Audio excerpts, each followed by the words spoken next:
One of the last initiatives we had in the creativity team is to create this writing workshop. We named the workshop Scientific Evolutionary Writing because the idea of the workshop is twofold. On the one hand, we let people to learn a little bit more how to write science, not how to write about science, to write their papers, to write their results.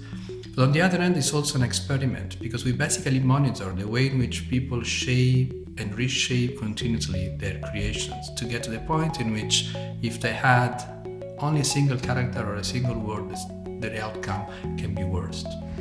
Writing an initial draft is the hardest thing of all writing because you have nothing to work with. You have a blank page or a blank screen. It's kind of intimidating, but you have to go through it. There's no other way to get to the later parts of the process. So people often think the writing process ought to be simple. You think it first, figure it out, and then you write about it.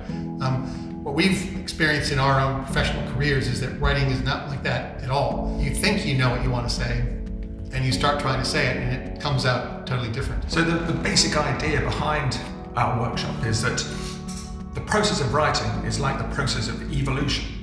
So as you write something, you write all your ridiculous ideas down, and you have a piece of paper with a whole set of stupid ideas, and that's your first draft, and that's what everyone does. But the way to turn it into something that's good is to edit it. And this process of editing is like the evolutionary process that have turned us into humans and have created this amazing complexity that we have in our world. So we think there's an essentially creative element in the iterative process of writing draft after draft after draft. At each stage, you as the writer are interacting with what you as the writer thought in a previous day or a few hours ago, and you've written it down.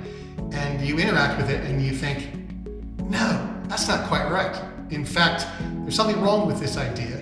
And what's wrong with it? And oftentimes this will stimulate to have some new component come in. They sit there for an hour thinking, why is this wrong? Why is this wrong? Why is this wrong? But eventually you may come up with an idea that says, this is partially correct. What ends up is something really that's better than you are. You have a piece of writing that is highly creative. It looks as though it's a brilliant piece, but actually it's the result of all these dead ends, these red herrings that you have to think in the process of organizing your thoughts in order to get to a better state.